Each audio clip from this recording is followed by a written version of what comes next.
नमस्कार, हमारा social media network news धारा पर आपका बहुत स्वागत है। मैं हूं आपके साथ प्रियंका मिश्रा और पौष पूर्णिमा के पावन पर्व के साथ ही साथ 13 जनवरी से महाकुंभ की शुरुआत हो चुकी है। भव्य और दिव्य शुरुआत के साथ ही साथ पहले दिन की अगर बात करें तो 1.6 करोड़ लोगों ने संगम परिक्षेत्र में पवित्र अमृत स्नान किया है और लोगों ने इसका लाभ उठाया है।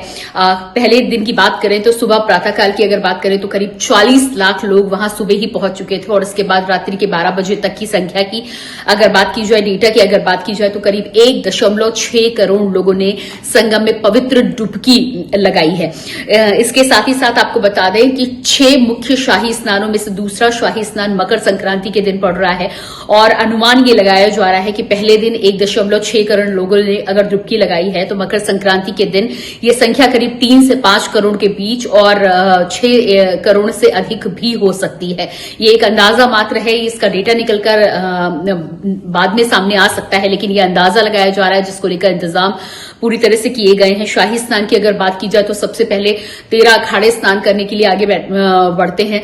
सन्यासी अखाड़ों के बाद वैरागी अखाड़े, नागा साधुओं के बाद आमजन पवित्र संगम में स्नान करने के लिए पहुंचते हैं और मकर संक्रांति का दिन बेहद खास माना जाता है। सूर्य के उत्तरायण में प्रवेश करने के साथ ही साथ इस दिन दान पुण्य का भी विशेष महत्व है, इसलिए विशेष आयोजनों को लेकर भी संगम में हर तरह के इंतजाम किए गए हैं। मैं इस समय प्रयागराज की धरती पर महाकुंभ के अवसर पर आया हूं और आप देख सकते हैं बड़ी संख्या में श्रद्धालुजन स्नान के लिए यहाँ पे आए हैं और पौष पूर्णिमा होने के वजह से आज का दिन काफ़ी महत्वपूर्ण हो जाता है।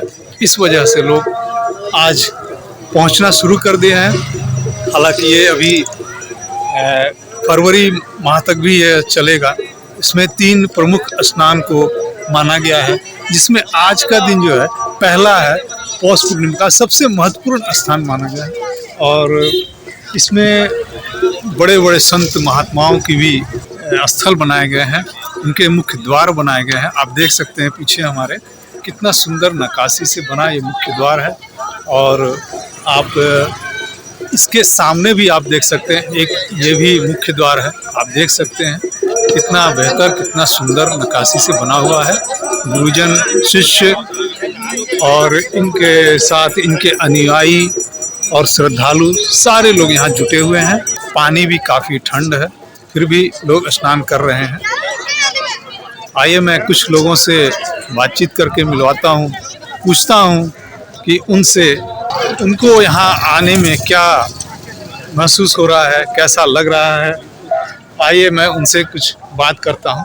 विशाल प्रयागराज से मैं अपने मित्रों के साथ यहाँ पे मैं संगम स्थान पे आया हूँ इस मेले में, जो कि महाकुंभ का मेला है। और आपके जानकारी के लिए बता दूँ कि इस बार का जो मेला है और जो इस बार के जितने भी स्नान हैं वो बहुत ही महत्वपूर्ण है। आज हम लोग का पहला स्नान हुआ है, जो कि इसे अमृत स्नान का नाम दिया गया है और ये मकर संक्रांति का स्नान है। लेकिन ये स्नान इसलिए भी ज़्यादा महत्वपूर्ण है क्योंकि ये इस बार का जो महाकुंभ है वो 144 साल वाला है, यानी 144 ईयर्स के बाद आता है। इसलिए ये महाकुंभ बहुत ही महत्वपूर्ण हो जाता है, ये स्नान बहुत ही महत्वपूर्ण हो जाता है। तो मैं आप सबसे भी यही गुजारिश करूंगा कि अगर आप प्रयागराज आने का मन बना रहे हैं तो अवश्य आइए, क्योंकि 144 साल के बाद ही फिर ये महाकुंभ मिलेगा। इंतजाम की अगर हम बात करें तो योगी सरकार ने जिस तरह से इस महाकुंभ को आयोजित किया है, चाहे हम विदेशी श्रद्धालुओं की बात करें या देशी श्रद्धालुओं की बात करें, लोग यहाँ प्रसन्न नजर आ रहे हैं। विदेशी श्रद्धालुओं का तो ये भी कहना है कि आध्यात्मिक धरती में अगर पूरे संसार की बात करें तो भारत उसका दिल माना जाएगा, यानी कि स्पिरिचुअल हार्ट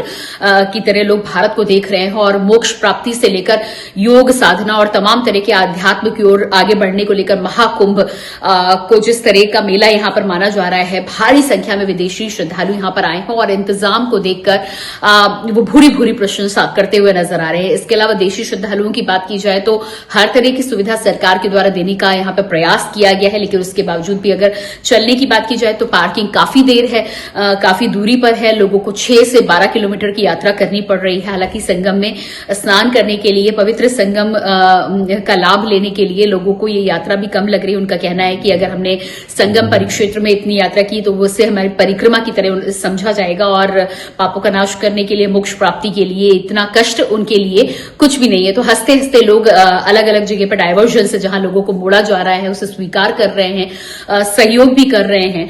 और एक बात यह भी है कि बिना अनुशासन के कुंभ मेले का आयोजन नहीं हो सकता है, इसलिए अनुशासन की पूरी तरह से यहां पर आम लोग और साथ ही साथ व्यवस्था देखने वाले लोग भी पूरी तरह से इसका ध्यान रख रहे हैं। स्वच्छता की अगर बात करें तो स्वच्छता को लेकर भी लोगों का कहना है कि साफ सफाई पहले से काफी अधिक है, तमाम तरीके का इंतजाम और लोगों को हर तरह की सुविधा मुहैया हो, इस बात का पूरा ख्याल रखा गया है। ट्रेनों को लेकर भी 4 तरह के गेट अलग अलग बनाए गए, यानी कि अलग अलग परिक्षेत्र से अगर लोग आ रहे हैं तो 4 तरीके के गेट है, वहां उन्हें डाइवर्ट किया जा रहा है। आधे घंटे पहले हर किसी की ट्रेन से आधे घंटे पहले उन्हें स्टेशन में एंट्री दी जा रही है ताकि स्टेशन में भी भारी भीड़ का सामना लोगों को ना करना पड़े। तो अपनी तरफ से भीड़ को मैनेज करने के लिए प्रशासन के द्वारा तमाम तरीके की व्यवस्थाएं की जा रही हैं। डीजीपी प्रशांत कुमार ने कहा है कि सभी व्यवस्था को चाक चौबंद रखा गया है, बड़े बड़े अधिकारियों को वहां पर तैनात किया गया है ताकि व्यवस्था में किसी तरह की कोई कमी ना हो। खोए हुए लोगों को लेकर भी खोया पाया केंद्र में अब तक 4 लाख से अधिक लोगों की शिकायतें पहुंच चुकी हैं, मिलाने की वहां पर बात हो चुकी है और इसके अलावा लोगों को मदद की जा रही है कि यदि कहीं भी किसी तरह की कोई परेशानी है तो वो खोया पाया केंद्र से लेकर मदद के लिए जो वहां पर सेंटर्स बनाए गए वहां लोगों के बीच में पहुंचे और सरकार के द्वारा, प्रशासन के द्वारा मदद करने का पूरा इंतजाम किया जाएगा। तो कुल मिलाकर पहले भव्य स्नान के साथ ही साथ मकर संक्रांति के दूसरे शाही स्नान का भी दिन आ चुका है और शुरुआत लोगों की हो चुकी है। अब देखना ये होगा कि कुंभ के परिक्षेत्र में धीरे धीरे जैसे जैसे भीड़ बढ़ती है वैसे वैसे किस तरह की तस्वीरें निकलकर सामने आती हैं। कुल मिलाकर इस दिव्य भव्य महाकुंभ से पूरा देश, उत्तर प्रदेश ही नहीं बल्कि पूरी दुनिया इस समय आह्लादित नजर आ रही है।